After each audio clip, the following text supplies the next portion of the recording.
Es cierto que en los capítulos anteriores de Olin nos hemos abocado a encontrar el origen del deporte en México y de algunas eventualidades o cuestiones como es la televisión o la radio, medios de comunicación, cómo iniciaron su peregrinar con la transmisión deportiva.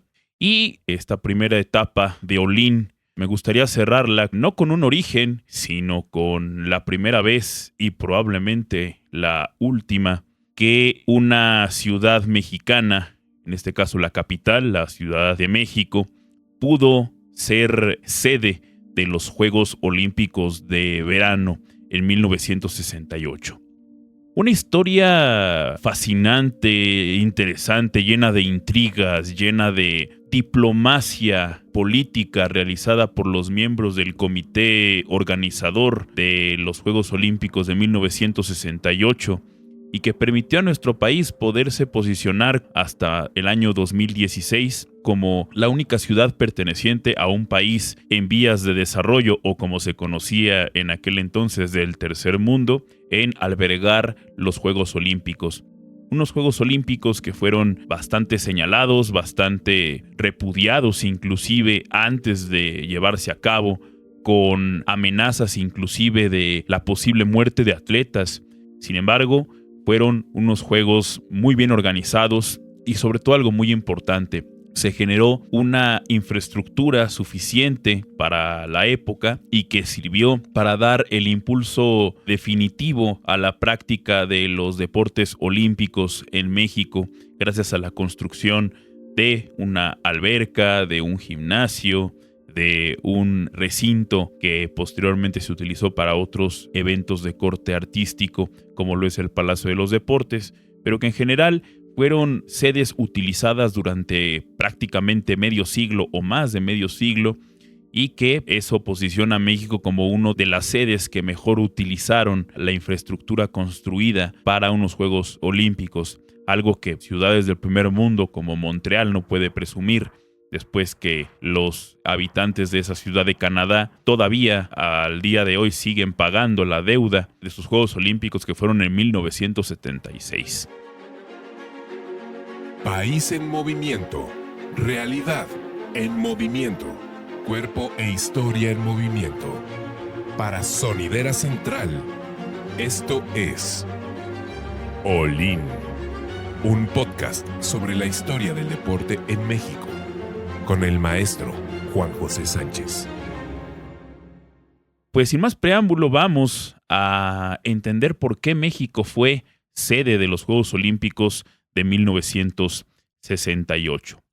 La sede mexicana se gestó prácticamente desde la década de los 50, ya que para el gobierno de Miguel Alemán era bastante relevante, importante poder albergar una cita de gran importancia, de gran impacto internacional en México, para que las personas a nivel internacional pudieran ver a esta ciudad como una capital pujante, una capital industrializada, una capital que buscaba posicionarse como un lugar cosmopolita, al igual que algunas otras capitales del mundo como lo eran Nueva York o Milán.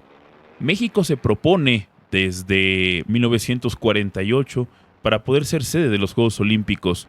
Sin embargo, la sede pues todavía no tenía, sobre todo los políticos, pues el bagaje, el conocimiento de cómo se manejan las cosas a nivel político dentro del Comité Olímpico Internacional, y por eso fue que México en sus dos primeros intentos por ser sede de los Juegos Olímpicos, uno para los Juegos Olímpicos de 1956 y la segunda para los Juegos Olímpicos de 1960, su participación fue meramente testimonial dentro de las votaciones y de las propuestas para poder elegir la sede. No obstante, gran parte de esta participación fue muy importante para que políticos mexicanos que tenían relación directa con el deporte tuvieran obviamente un aprendizaje alrededor de todo lo que significaba cabildear los votos, ver cuáles podían ser las opciones, hacer cálculos de quién podría votar con quién y sobre todo algo muy importante, tener un claro panorama de cómo se estaba moviendo la política internacional, no solamente en el deporte, sino a nivel general, para poder presentarse como una sede que pudiera tener cierta cercanía con algún bloque especial de ideologías. Estamos hablando de el momento más álgido de la Guerra Fría. Eso permitió que una gran habilidad diplomática permitiera a México ir consolidando su candidatura, la cual será fundamental para lograr esto en 1968.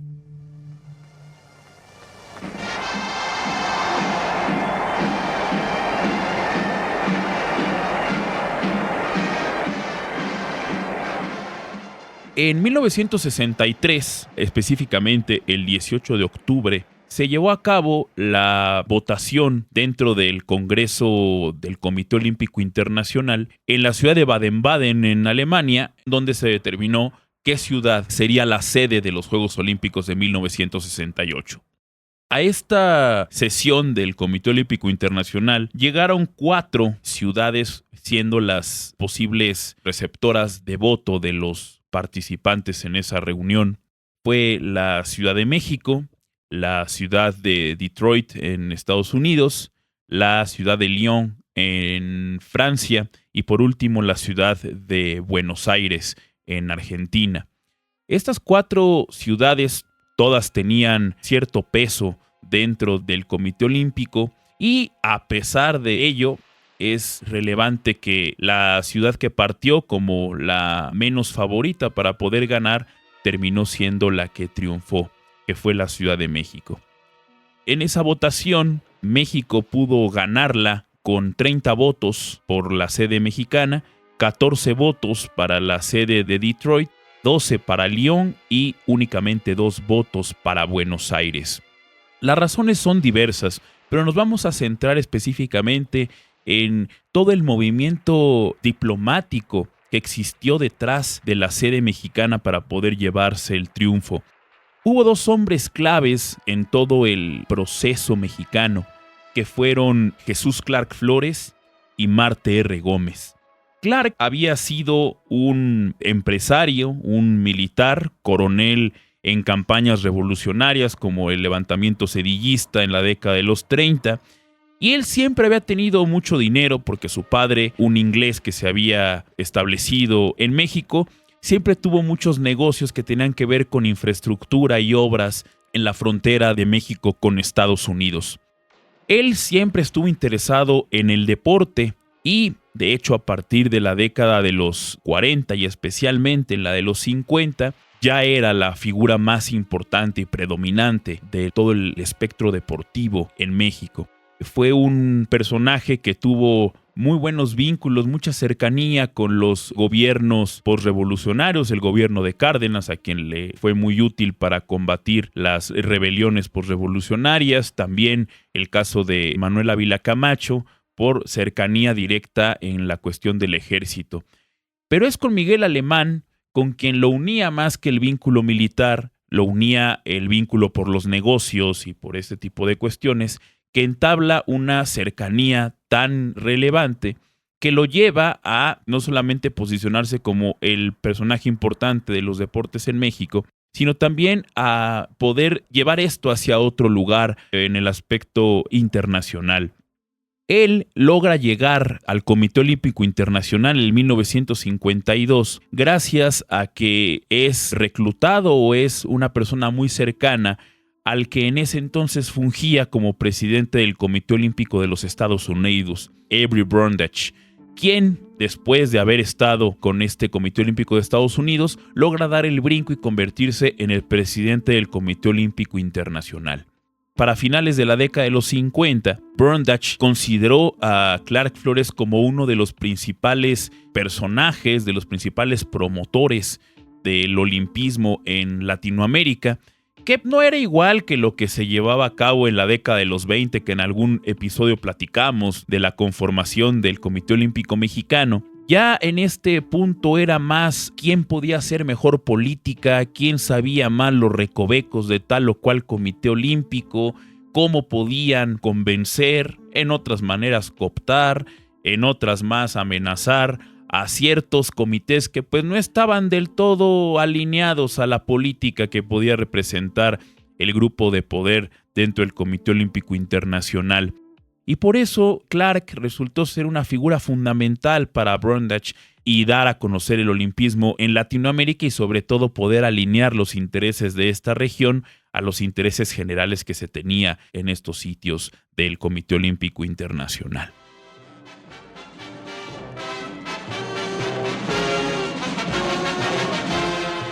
Él fue clave, Clark Flores, para ganar la candidatura de México y ser sede de los segundos Juegos Panamericanos, una gran idea en la cual también tiene que ver Clark Flores, crear unos Juegos regionales de todo el continente para posicionar al continente como un lugar importante frente al Comité Olímpico Internacional y también como un lugar donde se podía trabajar de buena manera el deporte de manera general. El otro hombre clave fue Marte R. Gómez, otro personaje que participa en la revolución. Él, un poco más grande que Clark, fue miembro del Comité Olímpico Internacional desde 1934 y entabló una relación muy cercana con otro general que también en ese tiempo era la figura más fuerte del deporte en México, que fue el general Tirso Hernández, quien había quedado como el presidente del Comité Olímpico Mexicano después de los Juegos Olímpicos de Ámsterdam en 1928, pero este señor Marte R. Gómez, además de tener cierto prestigio desde el punto de vista económico, también tuvo en el deporte un lugar de influencia. Él también fue a los Juegos Olímpicos desde 1936 como agregado en las delegaciones mexicanas, como un agregado diplomático, podremos decirlo así, parte del cuerpo de delegados y diplomáticos que van de cada país. Y desde 1936, 48, 52, demás, él ya tenía esta experiencia de poder ver la organización desde muchos puntos de vista. Fue cercano al poder presidencial y tenía un conocimiento a la perfección del sistema tanto dentro de México como también dentro del deporte internacional. Ellos dos serán los hombres más importantes para ir confeccionando toda esta red de influencias para poder llegar a más votantes y poderlos convencer que México podría ser la mejor opción para albergar los Juegos Olímpicos. La Olimpiada tiene una característica especialísima. Será a la vez la fiesta del músculo y de la cultura. Sus escenarios, además de los campos deportivos, serán los teatros, los museos, la pantalla, el aula. Hay que hablar también de las otras sedes. Buenos Aires, la eterna perdedora durante muchísimo tiempo, desde prácticamente el inicio del peronismo en Argentina, a mediados de la década de los 40, siempre vio Juan Domingo Perón en el deporte una manera fundamental para poder vincular al pueblo argentino con su gobierno y también para que fuera una imagen hacia el exterior.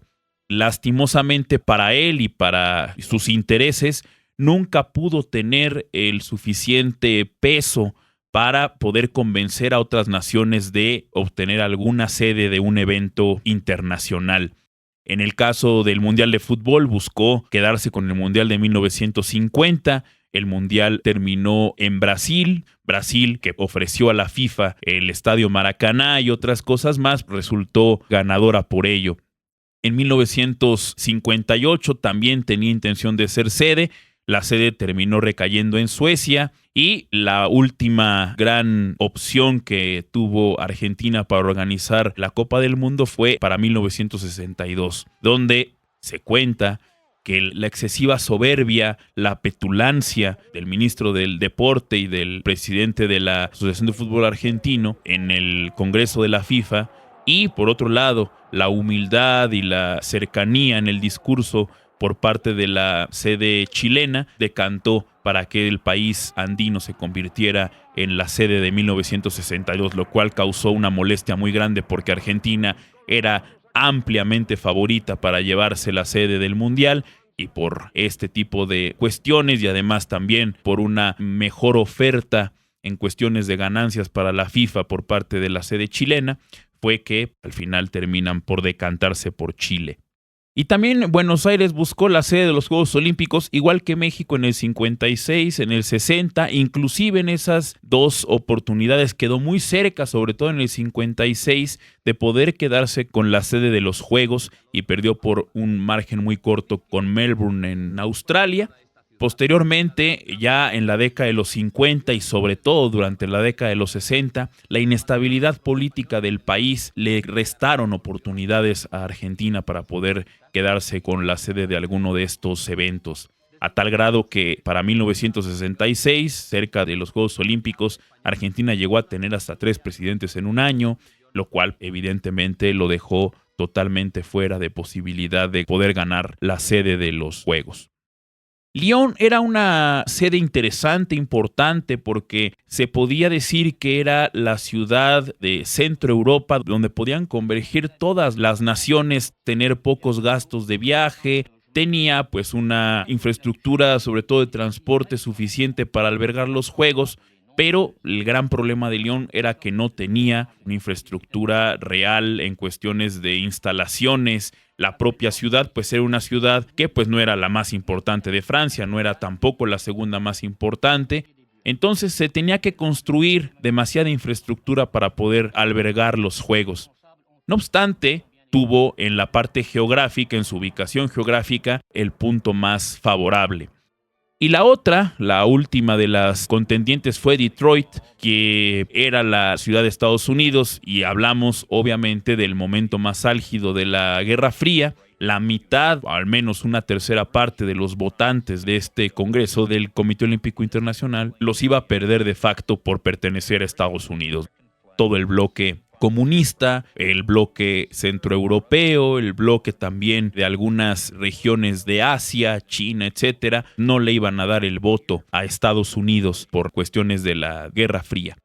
Además, otro detalle importante fue que al elegir Detroit por una cercanía por parte de los miembros del Comité Olímpico de los Estados Unidos, en cuestiones de negocio, ver la pujanza que tenía Detroit por la industria automotriz, que era pues la industria más importante del país, creyeron que ahí era un lugar idóneo para llevar a cabo los Juegos, y fue un craso error por parte del Comité Olímpico de Estados Unidos, porque en verdad la otra posible sede, que era la ciudad de Los Ángeles, era la sede que perfectamente le podía haber dado y fácil la victoria a Estados Unidos en las votaciones. Pero Detroit no tenía infraestructura deportiva, no tenía tampoco mucho en cuestión de tradición en albergar eventos internacionales, ya no se diga Juegos Olímpicos, sino también ferias internacionales de industria, algún evento deportivo como Juegos Panamericanos, etcétera. En cambio, la ciudad de Los Ángeles ya tenía bastante experiencia en muchos eventos de corte internacional, pero al final, por una cuestión de mal cálculo, inclusive también cierta actitud rapaz por parte de los propios votantes del Comité Olímpico de Estados Unidos, terminó por ser Detroit la representante de este país como sede.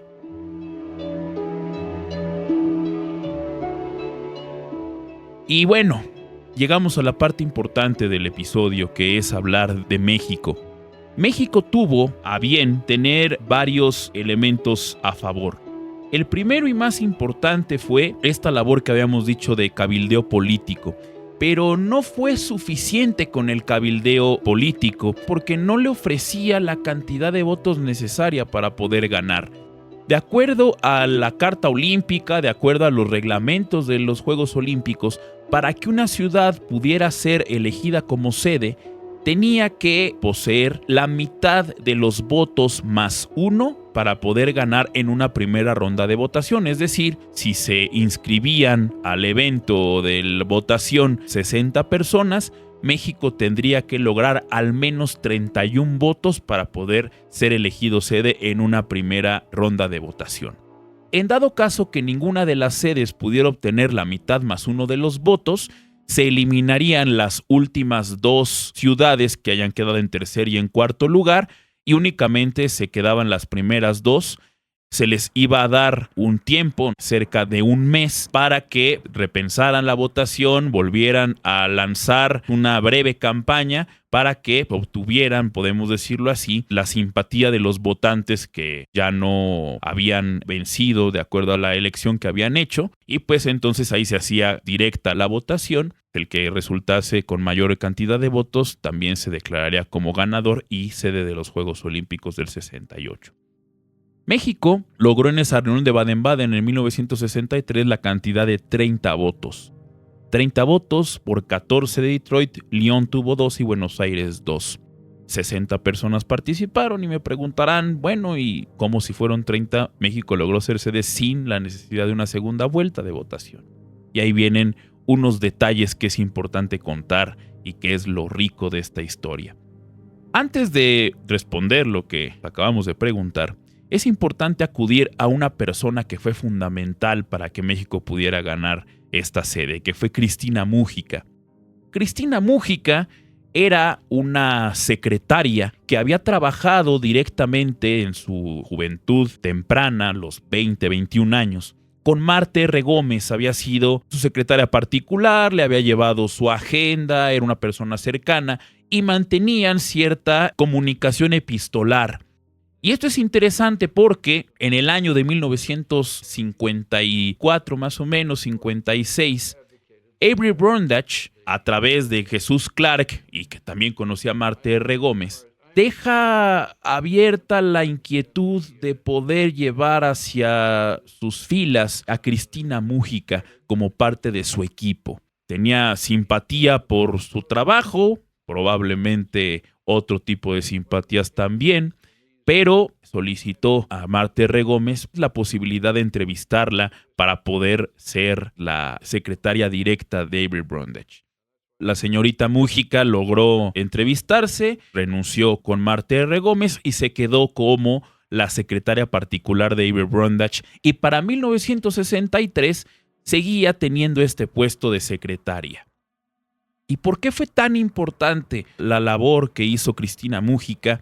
Porque Marta R. Gómez y Jesús Clark Flores, a través de las cartas que entablaban de forma frecuente con ella, empezaron a moverle el interés patriótico y la emoción, haciéndole notar que México podía y que tenía grandes posibilidades de ser sede, y que dentro de su labor pudiera ser algún tipo de omisión o algún tipo de filtración de mensajes para la sede mexicana, que podría ser de gran utilidad precisamente para poder trazar este mapeo, esta posibilidad de ver quiénes eran los votantes y sobre todo ver personalmente el representante que iba a votar por algún comité olímpico y directamente tratar con él, cabildearlo, cooptarlo o lo que sea para poder obtener esos votos, ya que iba a ser muy cerrada según los cálculos que se tenían la votación.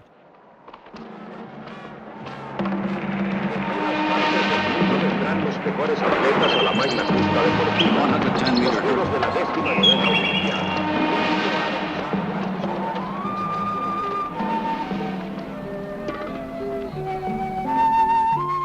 Había varios grupos de políticos dentro de los votantes del Comité Olímpico Internacional. Estaba, por ejemplo, el gran bloque de la Commonwealth, de los británicos y excolonias británicas, que de entrada se sabía que iban a votar por la sede de Estados Unidos por la cercanía en muchos aspectos culturales con ellos.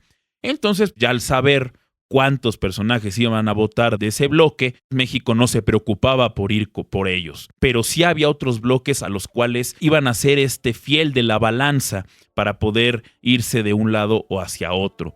Tenemos, por ejemplo, a los centroeuropeos, tenemos también a los países africanos, a los países asiáticos que podrían tener cierta inclinación por alguna de las regiones, pero que si México lograba un buen cabildeo y un buen convencimiento de algunos votantes, podrían inclusive llevar a más votantes afines a ellos a votar también por México. Caso específico del bloque comunista. México, a través de este cabildeo, pudo llegar a las autoridades del deporte en la Unión Soviética y mostrarse como una mejor opción que la opción de Lyon para que fuera apoyada esta, en lugar de apoyar a Lyon, que apoyaran a México en la posibilidad de ser la sede. México ya tenía los votos, por ejemplo, de los africanos, de algunos países asiáticos, tenía también el respaldo de Latinoamérica, y eso lo hacía una candidatura fuerte en comparación con Lyon, que tenía sí a los centroeuropeos, pero que no le iba a alcanzar para poder ganarle a Detroit. Por eso, el bloque comunista, al ver cómo se iba moviendo todo este asunto, prefirió apoyar la candidatura de México que apoyar las candidaturas que se pudieran dar en otros lugares, específicamente en Lyon. Sin embargo, hubo dos casos paradigmáticos en la votación que nos ayudan a ver la influencia que tuvo primero Cristina Múgica al filtrar cierta información a los mexicanos, y también ver que México hizo todo lo legal e ilegal para poder llegar a obtener esta sede.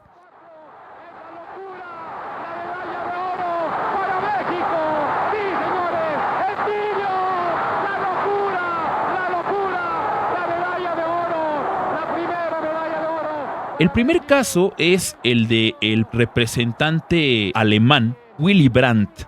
Willy Brandt era el que iba a votar por Alemania, y es interesante la cuestión con él porque ya para 1963 se empezaba a posicionar que Alemania pudiera lanzarse para ser sede de los Juegos Olímpicos de 1972. Para el 63 todavía estaban las heridas frescas de la Segunda Guerra Mundial, todavía se estaba reconstruyendo Alemania y era muy pronto para pensar en una sede olímpica. Pero ya para 1972, con las cosas mucho más tranquilas, Alemania perfectamente podía buscar ser la sede. El candidato natural de Alemania, sin lugar a dudas, era Lyon por la cercanía entre Francia y Alemania, pero lo que hace México es acudir directamente con el representante alemán y decirle al señor Brandt: mira, las votaciones del 72 es muy probable que estén igual de peleadas que estas. Se empezaba a posicionar Londres, se empezaba también a posicionar alguna sede también de Estados Unidos, etc. Y dijo: ¿por qué no intercambiamos votos? Nosotros los mexicanos y cierto grupo de influencia que podemos tener en Latinoamérica votamos por la sede de Alemania y tú, como alemán, votas por la sede mexicana. Y al parecer convencieron a Brandt, de acuerdo a los números que puede deducir el historiador Ariel Rodríguez Curi, pues él cree que Brandt pudo haber votado por México en gran parte por este, entre comillas, intercambio de votos al respecto. Y otro detalle muy interesante fue el de Otto Mayer. Otto Mayer era el canciller del Comité Olímpico Internacional. No tenía ningún tipo de cercanía con México. De hecho, por el contrario, era un personaje que cuando salió la posibilidad de que México estuviera dentro de la terna para ser elegida como sede, dijo abiertamente que no iba a permitir que México fuera sede por cuestiones de altitud, cuestiones de que era un país de tercer mundo, etcétera, y que no iba a lograr ser sede de los Juegos. Sin embargo, es interesante ver cómo la labor en este caso de Jesús Clark resultó fundamental para convencer a Otto Mayer. Él, en una carta, después de toda esta mala política que había hecho Otto Mayer, pues le hace entender que México estaba enterado, que él era el principal personaje detrás de la sede de Lyon, que probablemente lo seguían y que también era probable que México diera a conocer que él, quien era un personaje importante dentro del Comité Olímpico Internacional, era, digamos, la mano que mecía la cuna o el que estaba respaldando a la sede de Lyon, lo cual es violatorio para los reglamentos del Comité Olímpico Internacional. Y aquí viene el detalle más curioso y más chusco quizás de todo esto. Dentro de todas las investigaciones que hace los jerarcas de la política olímpica mexicana, se dan cuenta de algo que resultará fundamental. La esposa de Otto Mayer era coleccionista de objetos de civilizaciones muertas. En su casa tenía cosas de egipcias y de Babilonia y de mil cosas más.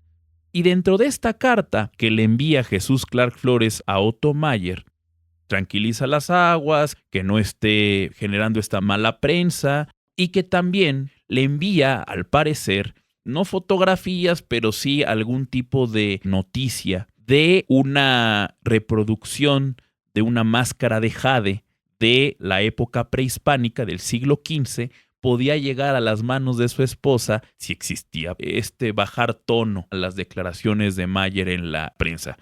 Entonces, pues, por un lado lo amenazaron de que iban a filtrar la información de que era el que estaba detrás del león. Por otro lado, le dijeron a su esposa como, mira, pues esto te puede llegar si convence a tu esposo de estar con nuestra sede. Y al parecer sí fue una posibilidad. Y también otro caso fue el propio Clark dio un regalo de $10,000 a Mayer para que tuviera un poco más de prudencia en respaldar a los franceses y probablemente mejor respaldar a los mexicanos.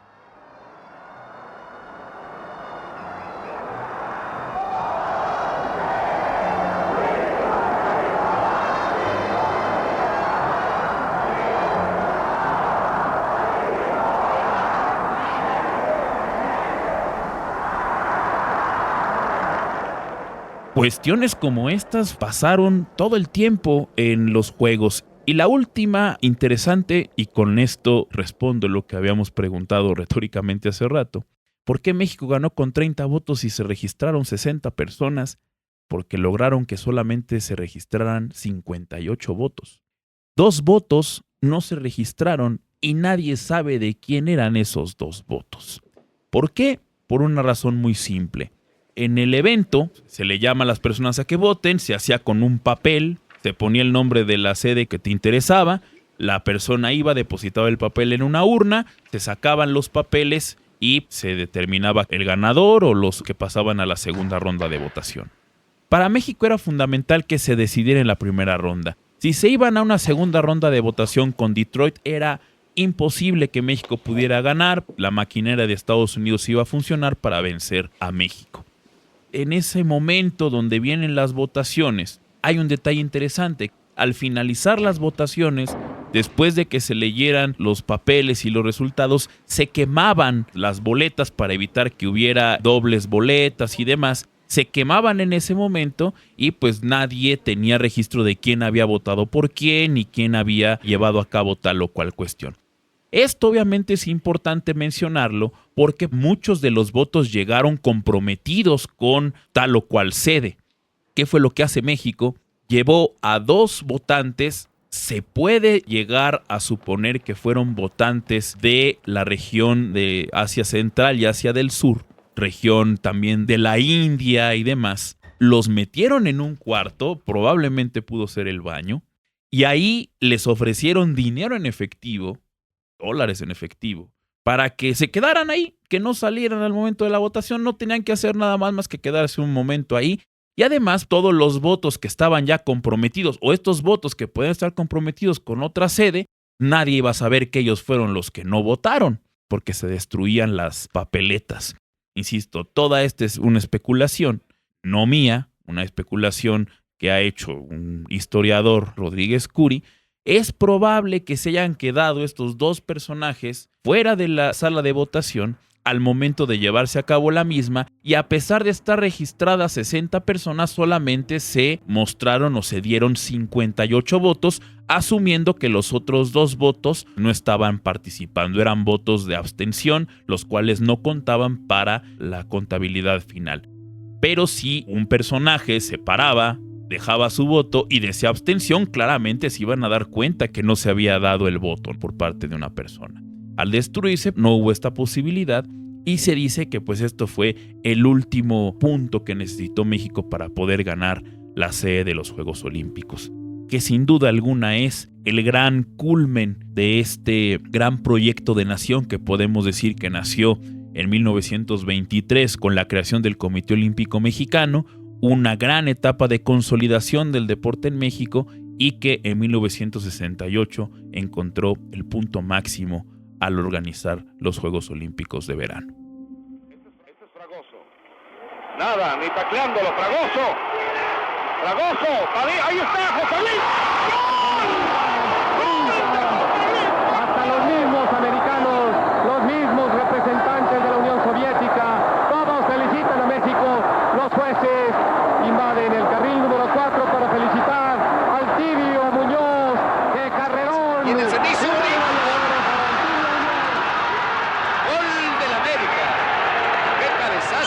Lápiz Ramírez quien detiene la paliza jarocha. Es un juego con más calidad de pelota que jugadas sensacionales. El magnífico lanzamiento de Ramón Bragaña solo permite a los bateadores del México conectar 3 hits. Naturalmente que para ganar hay que pegar de las argentinas.